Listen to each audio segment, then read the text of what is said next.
মিরন, ইলিশের দাম কমেছে কিনা জেলে ও মাছ বিক্রেতারা কি বলছেন?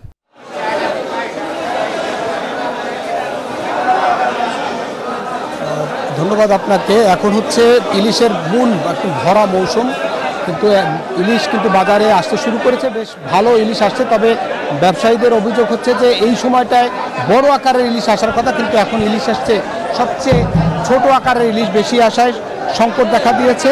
সে কারণে দাম কিন্তু ছোট ইলিশের দাম কমলেও অন্য বড় ইলিশের দাম কিন্তু কমেনি। যেটি আমরা আজকে বাজার ঘুরে দেখলাম যে 500 সাইজের অর্থাৎ 500 গ্রাম সাইজের যে ইলিশ সেটা বিক্রি হচ্ছে 1200 টাকা কেজি দরে, এবং এলসি সাইজের যে ইলিশ সেটা বিক্রি হচ্ছে 1450 টাকা কেজি দরে।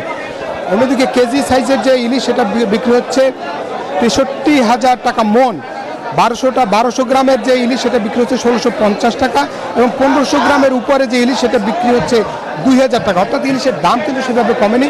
তো ব্যবসায়ীদের সঙ্গে আমরা কথা বলেছি, ইলিশের যে এলসি বন্ধ হয়েছে ঠিকই, কিন্তু চোরাই পথে ইলিশ কিন্তু ভারতে যাচ্ছে। বিভিন্ন স্থল বন্দরের বিভিন্ন স্থান থেকে কিন্তু চোরাই পথে ইলিশ যাচ্ছে, সেদিকে নজর দেওয়ার কথা তারা ব্যবসায়ীরা বলছেন। এবং আগামীতে অন্য ব্যবসায়ীরা বলছেন যে সাগরে যে মাছ পড়া শুরু করছে, হয়তো এই আগামী আরও কিছুদিন, আরও প্রায় আগামী মাসের 14 তারিখ পর্যন্ত হয়তো ইলিশের আহরণ আরও বাড়বে এবং সাগরে ইলিশ পড়বে।